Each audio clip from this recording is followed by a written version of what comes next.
Who is this handsome, debonair young man? That's me. I believe the story of my spiritual development is the story of how God used my academic achievements and my spiritual priorities to draw me closer to his heart and make me aware of where he was at work. I was born to a single mother in Little Rock, Arkansas, the sixth highest crime-rated city in the U.S. Although that sounds like a sob story waiting to happen, God has always been present in my family. My mother grew up in a Baptist church where it was functional to be a Christian, but lived the same life as those who wouldn't be considered Christians. She may have partied on Saturdays, but she was at church every Sunday. In my early childhood, I watched as my mom began to transform her life while my mind changed simultaneously. When I was 9, my mom married my stepfather. Both of them began to seek God diligently, and I could see my house transform into one that was more Christ-centered. Being the eldest of my 4 brothers, I was to follow in the footsteps of my parents and become intensely focused on Christ. But I didn't. As the values of my home changed, I began to become more influenced by the peers around me. As I alluded before, Little Rock, Arkansas is not the ideal city to raise a family. As I grew into my high school years, I developed a deep affinity for basketball and women. Unfortunately for me, those two mixed well. By my senior year, I was the captain of my basketball team and well into a promiscuous lifestyle. I began to hang out with friends who shared these interests as well as interests in drugs and gang life. In a city full of drug dealers, murderers, rapists, thieves, gang members, and partyers, I was another kid who bought into the system of my atmosphere and who was spiritually deprived. In order to completely describe my life before college, I have to return to my early childhood. As I stated before, I was born to a single mother who had me at the age of 18. When I was first born, my mother was in college.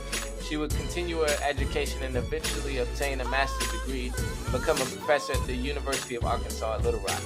In the midst of her growth and education, she pushed me to be a better student. By the time I was in high school, I was very focused on my grades, and at the end of my senior year, I would be the valedictorian of my graduating class. I loved the praise from my teachers, and it made me feel above others in my environment. I would be able to do something that others couldn't. In a city full of drug dealers, murderers, rapists, thieves, gang members, and partiers, I could justify any of my less than holy actions because of my success in the academic realm. I used both my charm as a basketball player and my intelligence to attract girls. I could do whatever I want as long as I was at church on Sundays. I was thriving academically. My conflicting life perspectives caused my parents and I to argue, and eventually we became emotionally separated. As I began to look for colleges, I was determined to go to the University of Arkansas at Fayetteville, where I could go to school for engineering and the campus life would fit my social needs. My mom suggested ACU as another option. I wrestled with this idea for a while, but after visiting the campus and seeing the physics department, I decided that I could get the education I needed, and though the school is a Christian university, I'm sure that people party like the Christians I know. Though my original focus was making the most out of my physics majors and having casual fun, like a lot of males do their first semester at ACU, I fell in love with 2 people, God and a girl.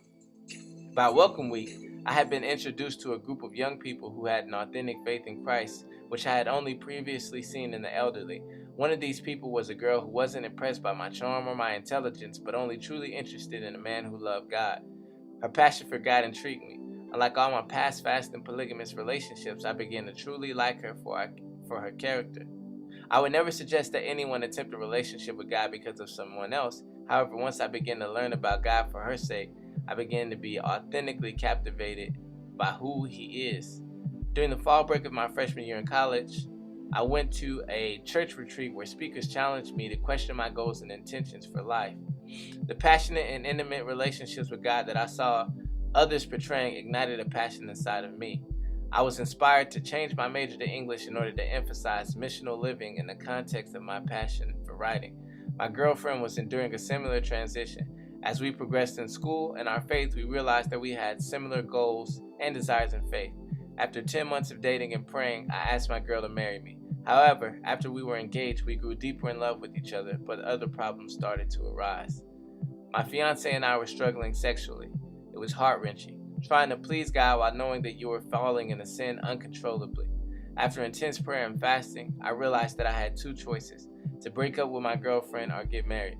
I prayed and sought the benefits, consequences, and responsibilities of each. In the end, I felt that God was calling and leading me into marriage, and on December 16, 2011, my wife and I made a covenant before God.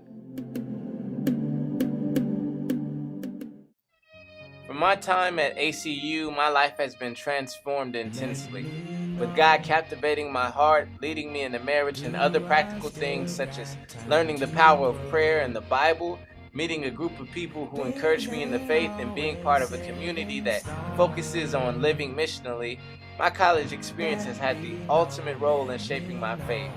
Today, God uses my academic achievements and my spiritual priorities to draw me closer to His heart.